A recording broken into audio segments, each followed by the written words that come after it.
Olá, meu povo. Bom, voltando ao nosso curso de Física 4, curso universitário, hoje a gente vai falar sobre reflexão e refração. Então, vocês já viram falar com certeza absoluta nesses dois termos, tá?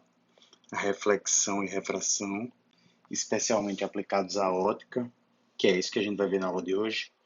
E o que são a reflexão e a refração? A princípio, a gente considera a luz como um feixe luminoso ou como um raio luminoso, tá? E aí o que que acontece? Se eu tenho uma superfície aqui e essa superfície divide dois meios, o meio um e o meio 2, certo? A princípio, se eu tiver um raio luminoso vindo do meio um, certo? E ao incidir nessa superfície, ela volta para o meio um, então a gente diz que esse raio luminoso ele sofreu uma reflexão, certo? Agora, se esse raio luminoso, parte dele ou todo ele, passou para o meio 2 e quando eu digo passou, ele sofreu um desvio na sua trajetória, certo?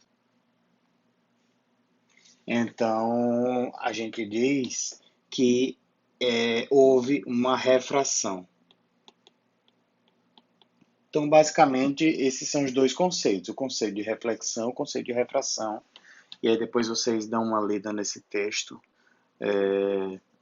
para ver isso, né? Então, um dos exemplos é, ora, imagine que você está passando na rua, essa moça bonita aí, e aí ela está vendo duas pessoas dentro dessa cafeteria, tá? Essas pessoas estão tomando um café, etc, tudo bem. Só que ela, em algum ponto, ela também consegue ver um chapéu que está fora da loja, tá? Fora da cafeteria. Então, o que está acontecendo aqui? A princípio, ela consegue ver o que está dentro da cafeteria, por quê? Porque a luz ela passou por esse meio, ela passou por esse vidro, tá? E quando ela passa por um meio, de um meio para outro, de diferentes materiais, como ela passou pelo vidro, ela sofre um certo desvio. Então é o que eles chamam de onda de luz refratada, né? Que é o que está aqui.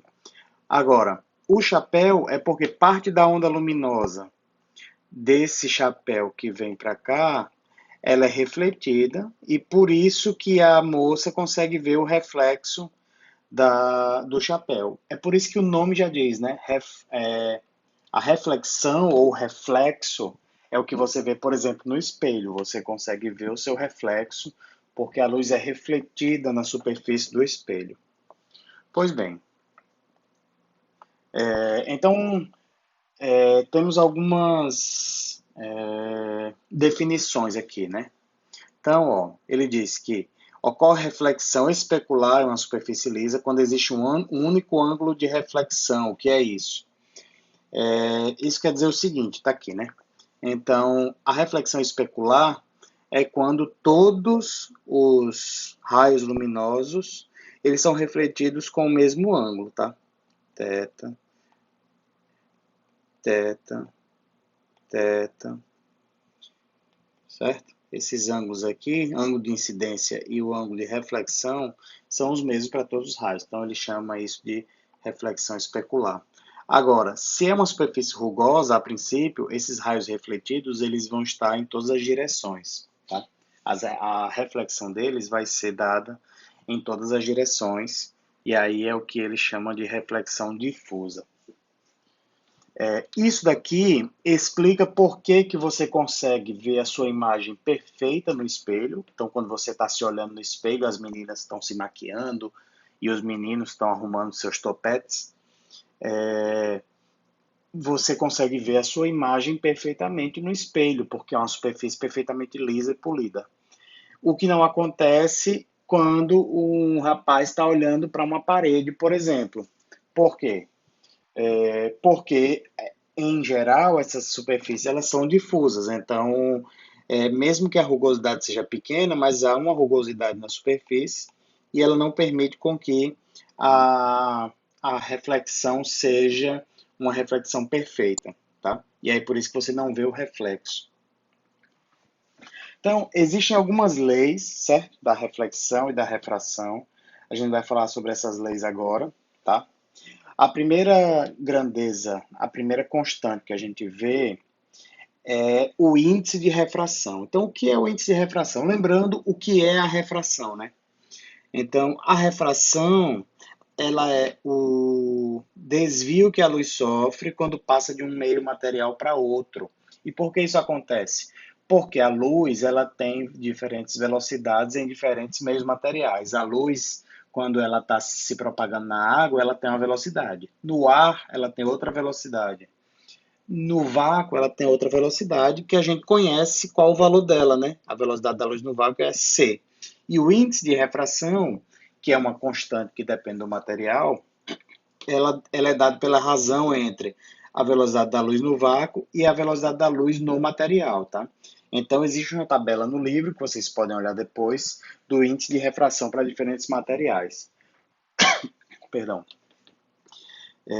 Um ponto importante na aula de hoje é que existem duas leis fundamentais, a lei da reflexão e a lei da refração, que tratam sobre os ângulos de incidência, certo? E os ângulos de reflexão, na lei da reflexão, e os ângulos de incidência e os ângulos de refração na lei da refração. Pois bem, então a gente vai ver isso daqui, aqui, né? Eu vou desenhar para vocês aqui a reflexão. Então, suponha que eu tenho uma superfície aqui novamente, e aí eu vou incidir um raio luminoso aqui, certo? Ele está sendo incidido. Aqui a gente vai traçar uma reta normal à superfície, é uma reta perpendicular, tá? E o ângulo de incidência desse raio luminoso incidente, ele é θ, tá? Se é uma reflexão, a primeira lei da reflexão, ela fala, ou a lei da reflexão, né? Não tem mais de uma, ela fala que o ângulo de incidência é igual ao ângulo de reflexão, certo? θ de incidência, ou ângulo de incidência, e ângulo de reflexão, certo? θA é igual a θR. E a lei da refração é também chamada de lei de Snell, certo? Então, ele diz que quando um corpo ele está passando de um meio material para outro, então suponha que esse meio material primeiro seja N1, tenha índice de refração N1 ou NA, e o segundo tenha índice de refração NB, tá? Então, se um raio luminoso ele incide na divisão entre esses dois meios materiais, certo? Com um ângulo de incidência θA, certo? E, por algum motivo, esse raio luminoso que incidiu com o ângulo θA, ele se afasta da normal, certo? Ele vai mais para... fica com um ângulo maior entre ele e a normal, θB, certo? Então, nesse caso, como é que faz para encontrar a relação entre esses dois? NA seno de θA, NA seno desse ângulo, é igual a NB seno de θB, que é o que está aqui, certo? Então, essa lei é fundamental para a gente estudar a ótica geométrica, tá? Então, guardem isso na memória de vocês, porque ela é importantíssima. Pois bem, então, a gente vai falar também sobre a reflexão interna total. O que acontece? Suponha, assim como na figura anterior, né, que eu tenha um raio luminoso, certo? Se a incidência for perpendicular à interface entre os dois meios, se o ângulo for 90 graus, ele não sofre desvio, tá? Por quê? Porque o ângulo entre eles é 0 graus e seno de 0 graus é zero, então não há desvio. Pois bem. Então, quando o ângulo, aqui, ó, no raio luminoso 2 existe um θA, e houve um desvio se afastando da normal, com um θB aqui, certo? Chega um momento em que esse ângulo θA, ele é tão grande que o ângulo θB é 90 graus. Então, quando isso acontece, é o que eles chamam de θ crítico. O que isso quer dizer? Quer dizer que o raio luminoso ele incide na superfície e ele não passa para o outro lado. Ele não passa para o outro lado. Por quê? Porque o ângulo aqui do θB, o ângulo entre a normal e o ângulo refratado, e o raio luminoso refratado é 90 graus, certo? Então, ele não passou do meio material A para o meio material B. E isso acontece quando a gente tem o θ crítico ou o ângulo crítico. Pois bem, então para calcular o ângulo crítico, a gente vai achar, ora, se NA seno de θA é igual a NB seno de θB, nesse caso, seno de θB é quanto? É 1, né? Porque θB é 90, seno de θB é 1. Então, seno de θA é igual a NB sobre NA. Certo? Nesse caso, o θ crítico, que é o ângulo máximo que ele para que o raio luminoso saia para o meio material 2, então o θ crítico é igual a o arco cujo seno é NB sobre NA, certo? Então, essa equação também é fundamental para a gente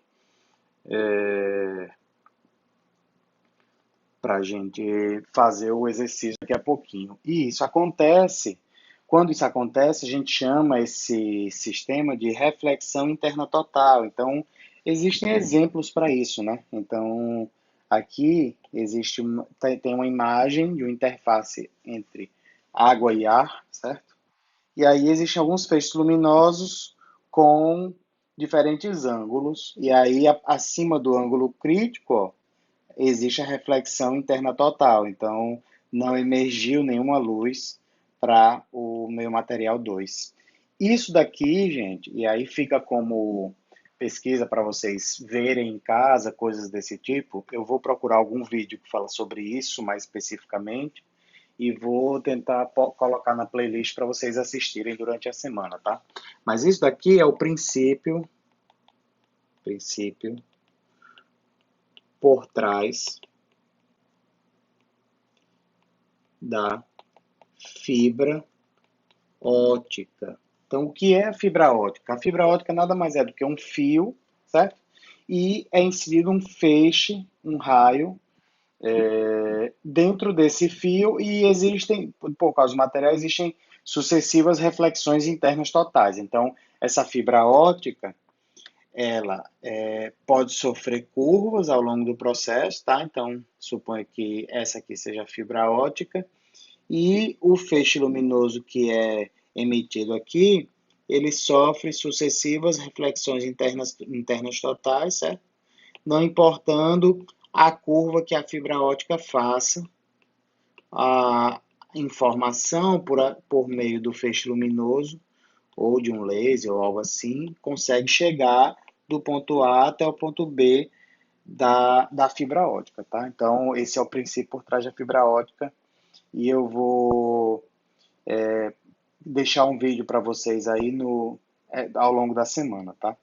Então, com isso a gente consegue resolver a primeira questão, e aí essa questão 33.7 vocês vão fazer e entregar junto com o resumo dessa aula, tá? Então, pois bem, a questão 33.3 diz: um feixe de luz cujo comprimento de onda é 650 nanômetros, então Comprimento de onda, a gente sabe que é lambda, né? 650 nanômetros. Se propaga no vácuo. Letra A.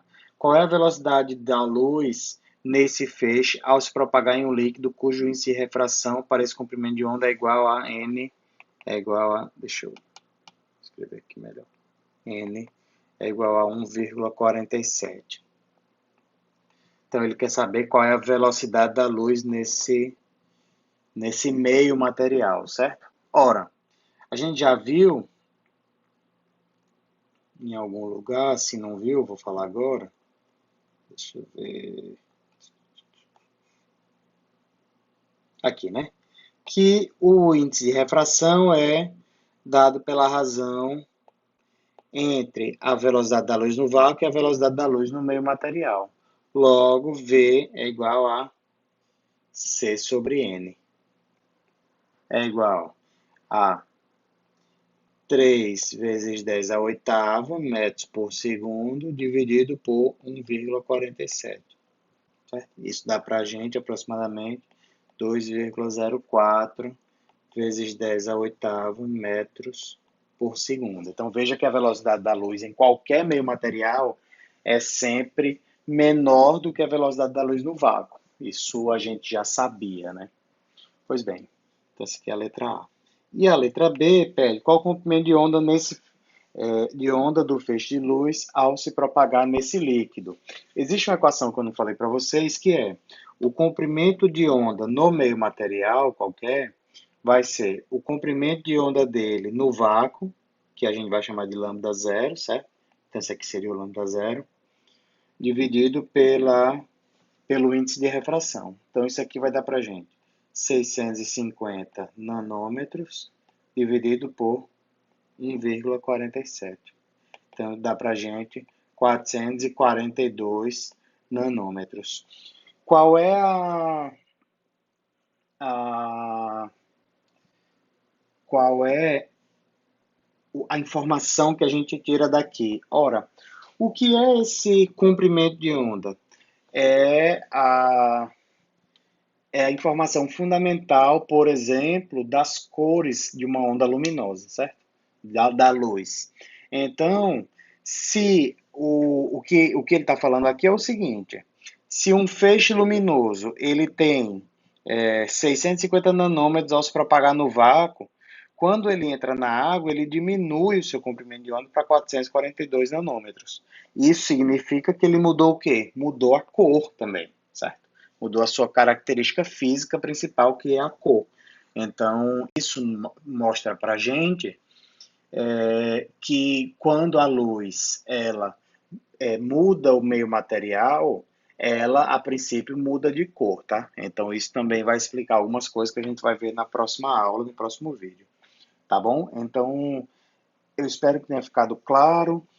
Mais dúvidas e questionamentos vocês podem tirar comigo com os tutores, tá bom? E até a próxima aula.